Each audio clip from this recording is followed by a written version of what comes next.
Bien, hoy le puse un título, pues quizá parece muy sugestivo o muy real, un rey que llora. El tema, la verdad es que no puede estar más a tono con lo que estamos viviendo que este tema. Y es que el Señor nos regala, en la primera lectura del día de hoy, es el texto de Isaías, el capítulo 38. Nos presenta el escenario de la enfermedad, el dolor de la enfermedad. Y a esta reflexión le llamo un rey que llora, refiriendo, bueno, las lágrimas como un elemento sagrado dentro de esta alma que Dios nos dio, este elemento espiritual de nuestra vida. Pero bien, vamos a leer el texto de la palabra de Dios, de Isaías. Un segundito. Un segundo. Muy bien. Lectura del libro del profeta Isaías. En aquellos días Ezequías cayó enfermo de muerte y vino a visitarlo el profeta Isaías, hijo de Amós, y le dijo: así dice el Señor, haz testamento porque vas a morir sin remedio y no vivirás. Entonces Ezequías volvió la cara a la pared y oró al Señor, Señor, acuérdate que he procedido de acuerdo contigo, con corazón sincero e íntegro, y que he hecho lo que te agrada. Y Ezequías lloró con largo llanto. Y vino la palabra del Señor a Isaías: ve y dile a Ezequías, así dice el Señor Dios de David tu padre, he escuchado tu oración, he visto tus lágrimas. Mira, añado a tus días otros 15 años. Te libraré de las manos del rey de Asiria, a ti y a esta ciudad, y la protegeré. Isaías dijo que traigan un emplasto de higos y lo apliquen a la herida para que se cure. Ezequías dijo: ¿cuál es la prueba de que subiré a la casa del Señor? Isaías respondió: esta es la señal del Señor, de que cumplirá el Señor la palabra dada. El reloj del sol de Acaz haré que la sombra suba los 10 grados que ha bajado. Y retrocedió el sol en el reloj los 10 grados que había bajado. Palabra del Señor. Gloria a Jesús. Bien, hablemos de la enfermedad. Creo que el texto es sumamente fuerte. Nos presenta la realidad de cómo la enfermedad postra a la persona más poderosa de todo el pueblo. Ezequías es el rey y no obstante, la enfermedad no hace distingos entre el rico y el pobre, entre el empresario y el empleado, entre el sacerdote y la consagrada y quien vive en la sencillez de su bautismo y la grandeza, claro, del bautismo. La enfermedad no distingue al seminarista del obispo. Hoy te quiero comentar que en este momento el obispo de Cancún, Chetumal, está con positivo en COVID, don Pedro Pablo Elizondo, obispo de Cancún, Chetumal, también él tiene COVID y está obviamente en esta situación existencial tan dolorosa como es la enfermedad. La enfermedad no distingue ni jerarquías, ni lugares o posicionamientos sociales o estatus de personas. La enfermedad llega. Y aquí quizá en este regalo que Dios hoy nos da, en la primera lectura nos presenta la actitud de sencillez de parte de un rey que sabe que Dios es el único que puede devolverle la salud. Aquel que tiene todo, que tiene legiones de ejércitos, aquel que tiene todo el poder económico, aquel que tiene todas las capacidades, de pronto sabe que solamente Dios es el único que le puede dar la salud. Ezequías dice en la letra roja, volvió la cara a la pared y oró al Señor. Señor, acuérdate que he procedido de acuerdo contigo, con corazón sincero e íntegro, y que he hecho lo que te agrada. Hermosa oración de alguien que sea sincera ante quien conoce si esto es verdad o no es verdad. Alguien que le dice al Señor, Señor, en mi vida he procurado ser persona buena, aun cuando soy el que estoy sobre cualquier persona de mi pueblo. He procedido de acuerdo contigo, con corazón sincero e íntegro. He hecho, Señor, lo que te agrada. Pero después viene una expresión del alma. Dice, Ezequías lloró con largo llanto. Se quebró. Se pudo abandonar en el llanto como un niño en las manos de aquel que es nuestro Padre. Las lágrimas, lo hemos mencionado, no son signo de debilidad, sino que las lágrimas expresan dignidad y fortaleza. Las lágrimas muestran que tenemos alma, que tenemos corazón, que tenemos sentimientos, buenos sentimientos. Y bueno, lo que dice el párrafo del medio, he escuchado tu oración, he visto tus lágrimas, te añado otros 15 años más de vida. Dios es el que le añade un día más a nuestra existencia. Y quizá aunque no lo subrayé el parrafito de abajo, creo que hoy las dos reflexiones, por lo menos de la mañana y de la tarde, nos permitan hablar sobre este tema de la enfermedad.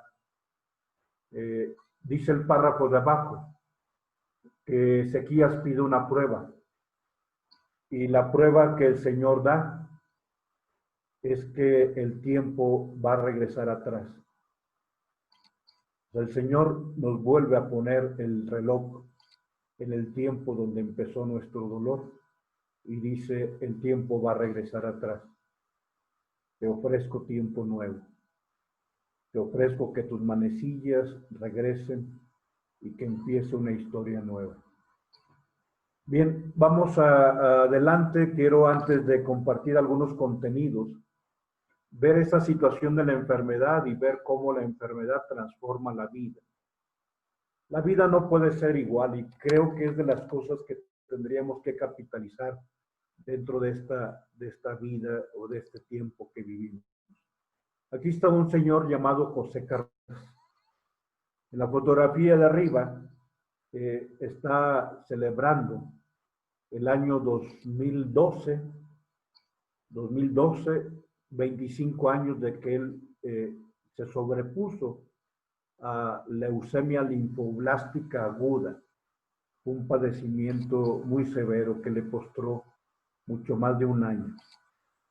Yo creo que todo lo que vivimos en torno al COVID nos desespera. Tanto quienes estamos encerrados como quien con todavía un elemento más doloroso como es sentir en su cuerpo algunos síntomas. Pero bueno, quizá, aunque sea distinto, este hombre estuvo más de un año acostado en una cama, postrado por la enfermedad. Te digo, esto cambia, porque aquí él le agradece un año más de vida, cada que se cumple un aniversario más. O sea, después del año 88, él celebra aniversarios.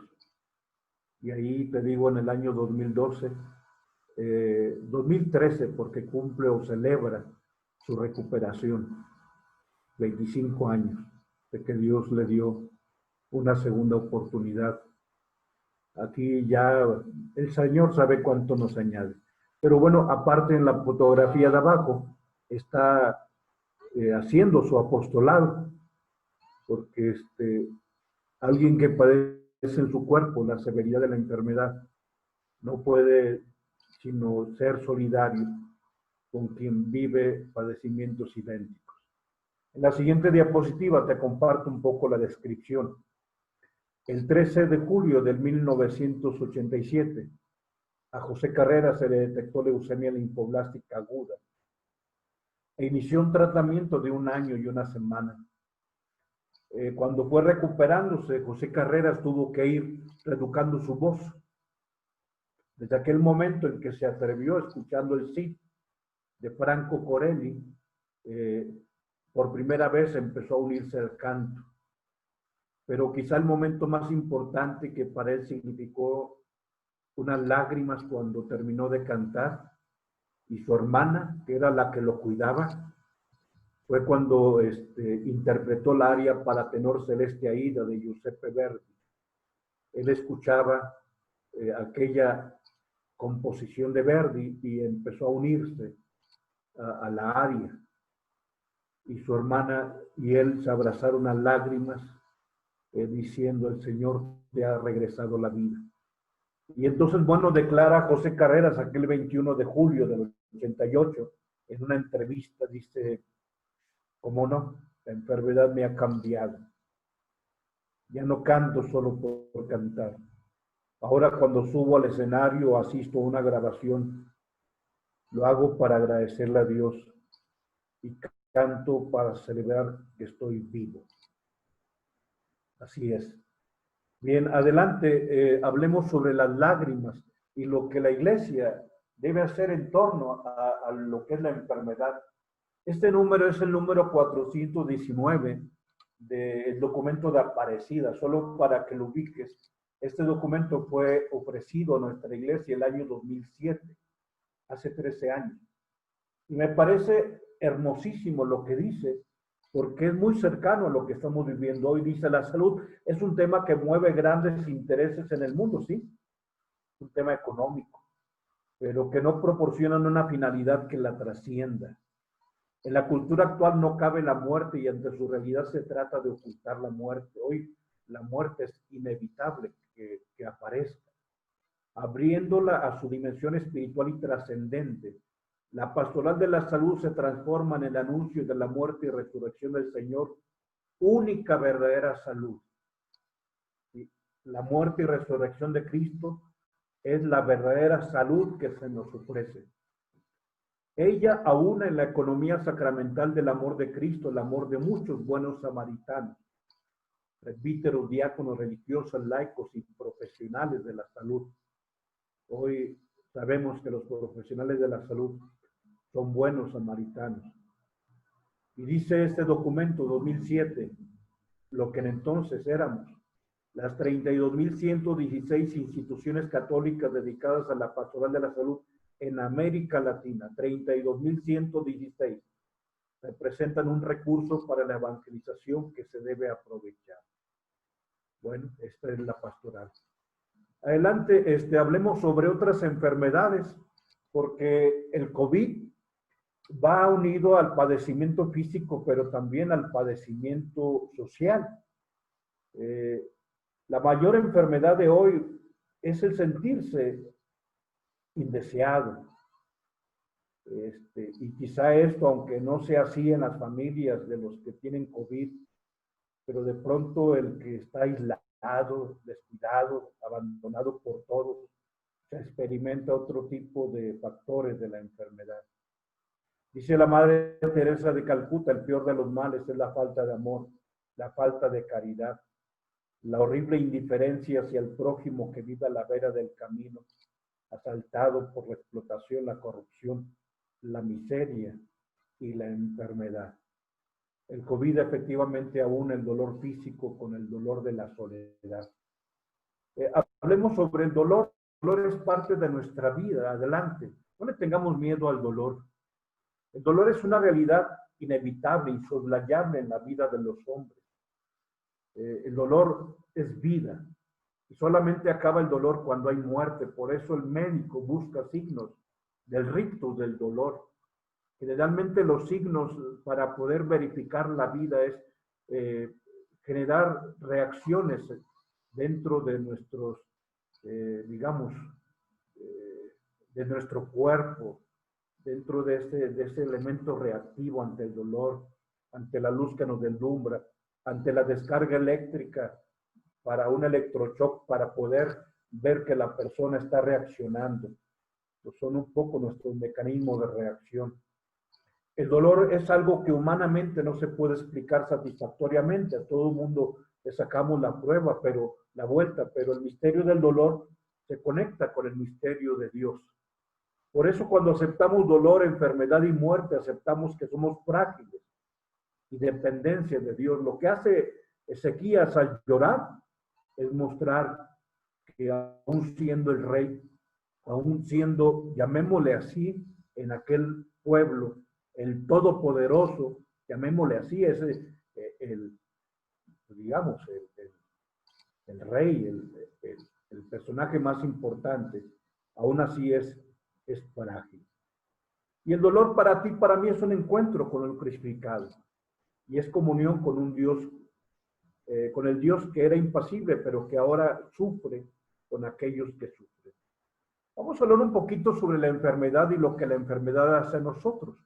Hablemos sobre enfermedades crónicas. Y en ese sentido, sabemos que las enfermedades como el cáncer, la situación de los VIH, seropositivos, tuberculosos, cardiodeficientes, diabéticos, personas que padecen lepra, pues en realidad viven un estado de vida, y digamos una etapa de la vida, así como yo vivo la etapa de la infancia, de la juventud, o vivo la etapa de la adultez. Un día, no sé si ya estoy en la etapa senil, pero bueno, para allá vamos. O sea, también se vive la etapa de la enfermedad. Digamos, en la enfermedad crónica sobre todo, y creo, aquí, no sé, o sea, yo sé que el COVID es algo que nos postra, es algo que nos coloca en la frontera de la muerte, pero creo que es algo de lo que un día podemos hablar como algo que pasó. Pero creo que la enfermedad une los dos elementos de lo que es ya permanente, crónico, de aquello que pudiera, pues, si Dios lo permite, ser transitorio. Pero lo crónico, bueno, ahí está. Cuando está enfermo alguien, se ve modificada su personalidad, su relación con el mundo, consigo mismo y con los que lo rodean. Adelante, el universo del enfermo se estrecha. Sí, o sea, de pronto la persona vive unas coordenadas espaciotemporales que cambian en sus dimensiones.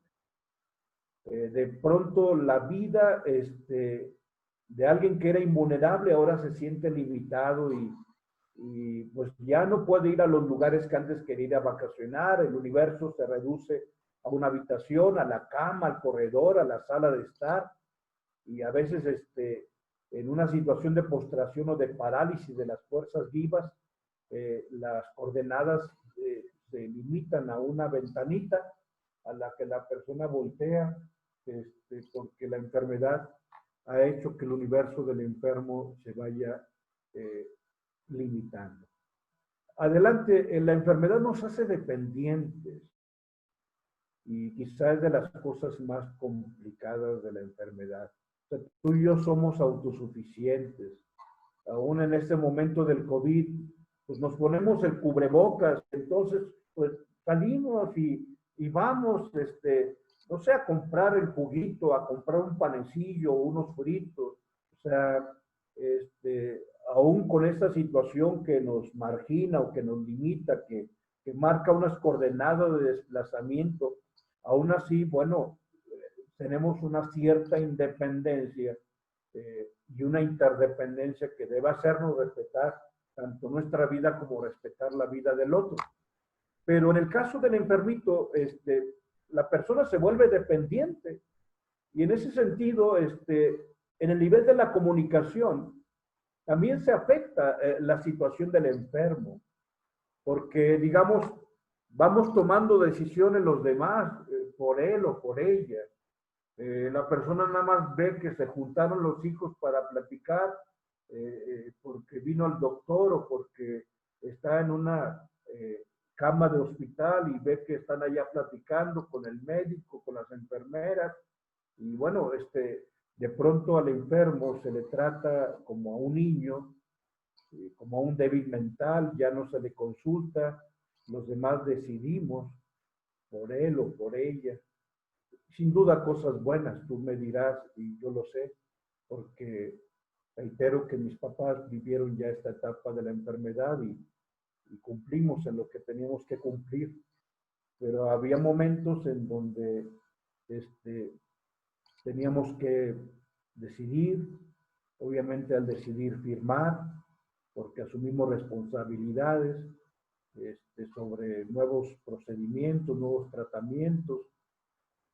Me acuerdo que un día, y te lo comento de forma rápida, a mi mamá le querían, porque tenía las consecuencias de la diabetes, y ya traía, pues lo que recuerdo que el médico dijo, gangrenado un dedito de su pie derecho, el dedo gordito.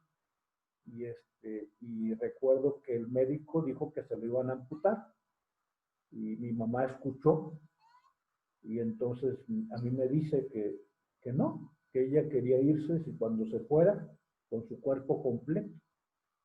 Total, bueno, estábamos solamente una de mis hermanas y yo ahí en el hospital civil, la escuchamos y le dijimos al doctor que no, que íbamos a llevarla a otro lugar a buscar otra opinión.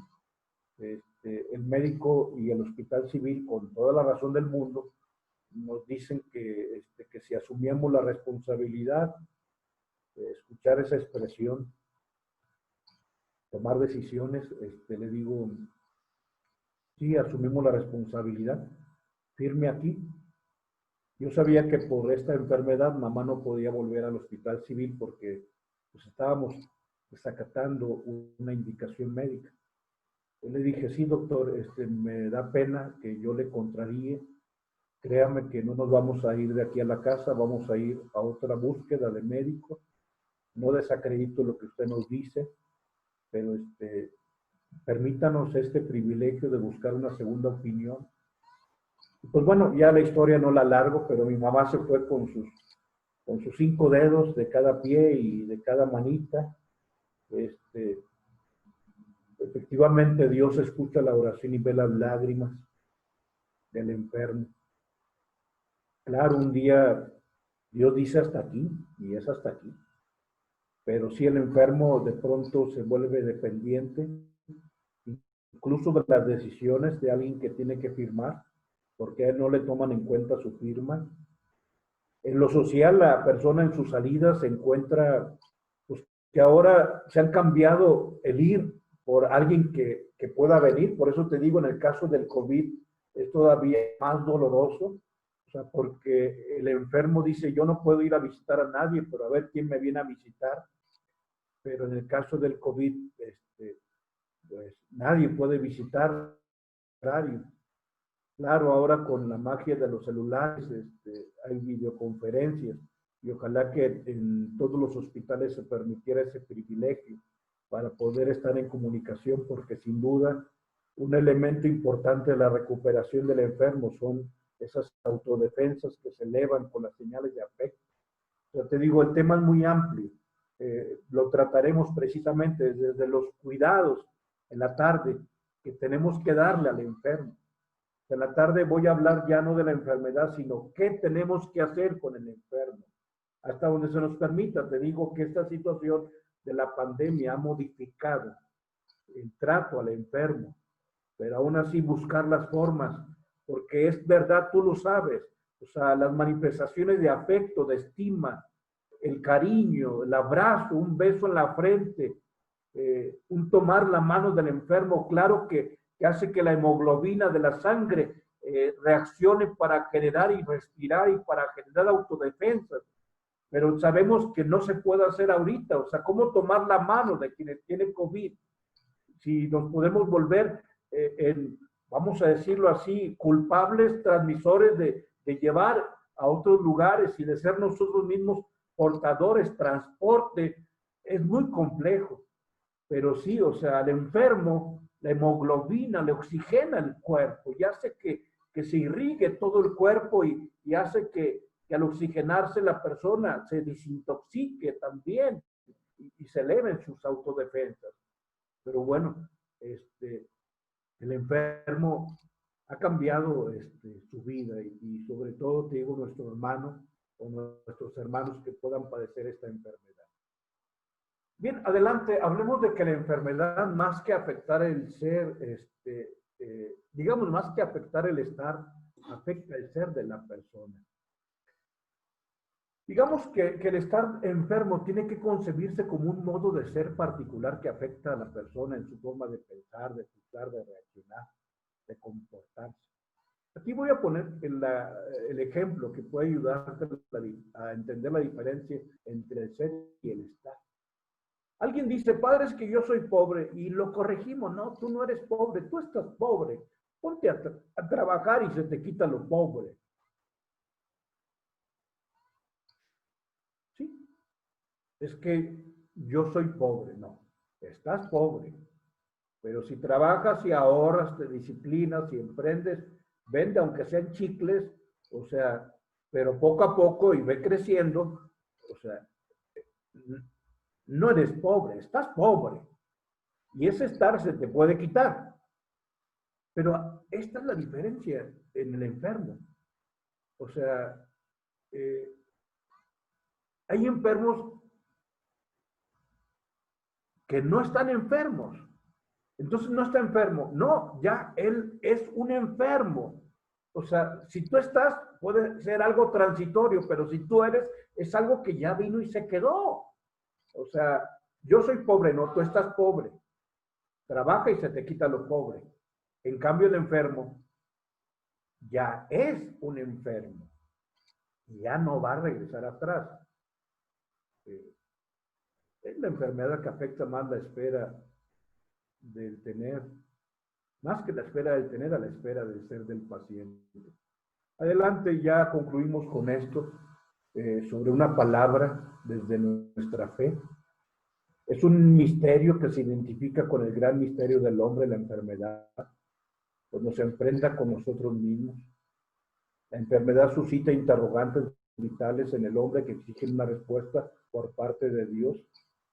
Pero ante nuestra enfermedad, Dios no responde con palabras o con teorías, sino con la realidad encarnada de Jesús. O sea, Dios está con nosotros. Al hacerse hombre, el Hijo de Dios quiso sufrir y morir por los hombres para alcanzarnos el triunfo sobre el mal, el pecado, el dolor y la muerte. Jesús hace que veamos todo esto de forma distinta. O sea, ante lo que vivimos, Dios no nos da una palabra, una teoría. Dios nos dice, yo estoy contigo. Tú no estás solo. En el nombre del Padre, del Hijo y del Espíritu Santo.